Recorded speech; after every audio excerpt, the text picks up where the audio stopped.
उसके बाद स्वाभिमान मोर्चा द्वारा एक मुझे पत्र प्राप्त होता है।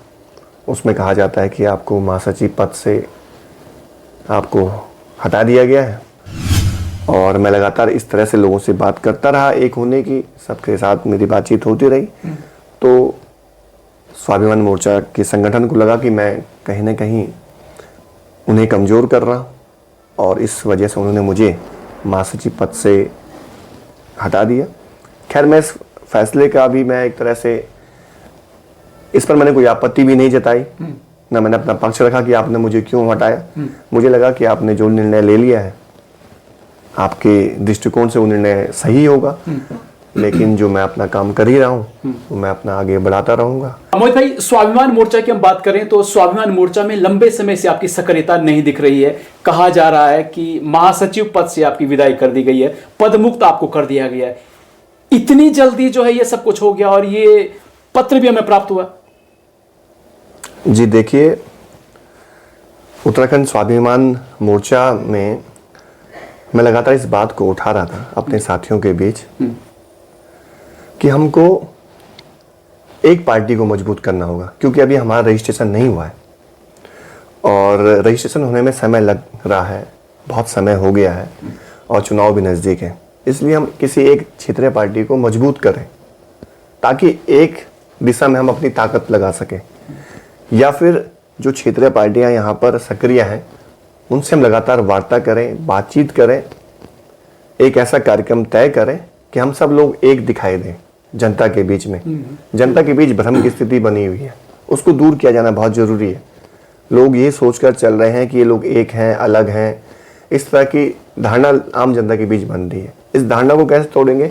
हमने कहा कि इस तरह से कर सकते हैं कि एक बार सबके साथ हम लोग मीटिंग करें, बातचीत करें।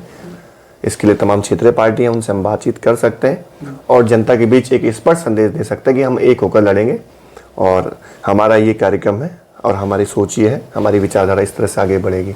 ये मैं लगातार बात करता हूँ और मैंने इस बात को कहने में कोई गुरेज नहीं है। मैंने लगातार अपने साथियों से बात की, जितने स्वाभिमान मोर्चे में और भी हमारे साथी जुड़े हुए हैं उनसे मेरी बातचीत हुई, तो लगभग सभी लोग इस बात पर सहमत थे कि हाँ, हमें एक पार्टी को, क्षेत्रीय पार्टी को मजबूत करना चाहिए।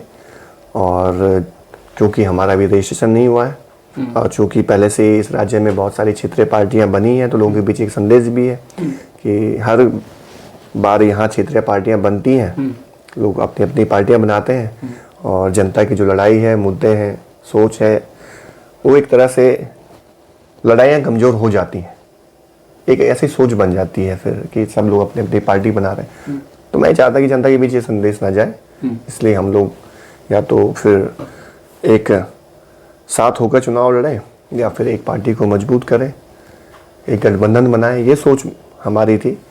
और जब मैंने सब लोगों से बातचीत की, तमाम पार्टियों से, यूकेडी से मैंने बात की और भी लोगों से मैं बात लगातार कर ही रहा था कि हमें क्या करना चाहिए, आपका विचार क्या है। अपने तमाम साथियों से बात की।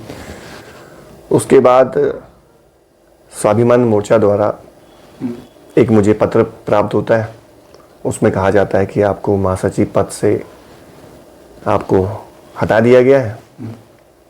और क्या हटाने से पहले जो पत्र प्राप्त हुआ, इससे पहले आपसे पूछा जाता है, इस प्रकार से कुछ बातचीत की जाती कि आपको पदमुक्त करने के विषय में, या फिर एक आदेश, तुगलकी फरमान जारी कर दिया? मुझे एक नोटिस दिया जाता है कि आपने इस तरह से किया है, आप पार्टी को तोड़ने की कोशिश कर रहे हैं, संगठन में आप इस तरह से कर रहे हैं कि आप नुकसान पहुंचा रहे हैं। मैंने कहा मैं नुकसान नहीं पहुंचा रहा हूं, ये बात सबके सामने मैंने रखी। मैंने कहा एक प्रस्ताव है, इस पर विचार करना चाहिए, इसके अलावा मेरी कोई और बात नहीं हुई। और मीटिंग में भी मैंने बात ये प्रमुखता से रखी थी और ऋषिकेश में भी एक बैठक हुई, उसमें मैंने बात रखी। मैंने कहा ये प्रस्ताव है, इस पर आप मनन करिए, अगर आप सभी को ये प्रस्ताव मंजूर है तो हम इस पर विचार कर सकते हैं, हम तमाम तरह से आगे बढ़ सकते हैं। और यही बात थी सिर्फ कि मैं सिर्फ ये सोचकर चल रहा था कि हम एक पार्टी को मजबूत करें, क्योंकि हमारा रजिस्ट्रेशन नहीं हुआ है और अगर हम एक पार्टी को मजबूत नहीं करते हैं तो हम कम से कम गठबंधन की स्थिति में आ जाएं, अभी से वार्ता करें, बातचीत करें। लेकिन जब मुझे इस तरह के संकेत नहीं मिले, कोई जवाब नहीं मिला और मैं लगातार इस तरह से लोगों से बात करता रहा, एक होने की, सबके साथ मेरी बातचीत होती रही। तो स्वाभिमान मोर्चा के संगठन को लगा कि मैं कहीं ना कहीं उन्हें कमज़ोर कर रहा हूँ, और इस वजह से उन्होंने मुझे महासचिव पद से हटा दिया। खैर, मैं इस फैसले का भी मैं एक तरह से, इस पर मैंने कोई आपत्ति भी नहीं जताई, ना मैंने अपना पक्ष रखा कि आपने मुझे क्यों हटाया। मुझे लगा कि आपने जो निर्णय ले लिया है, आपके दृष्टिकोण से वो निर्णय सही होगा, लेकिन जो मैं अपना काम कर ही रहा हूँ वो मैं अपना आगे बढ़ाता रहूँगा। और आज भी मेरी सभी से बातचीत होती है, स्वाभिमान मोर्चा के तमाम जितने भी हमारे साथी हैं उनसे मेरी अच्छी बातचीत है, जितने भी हैं। लेकिन इतना है कि मेरी सोच हमेशा से रही है कि बातचीत और संवाद होना चाहिए। हम बातचीत के जरिए ही किसी नतीजे पर पहुंच सकते हैं।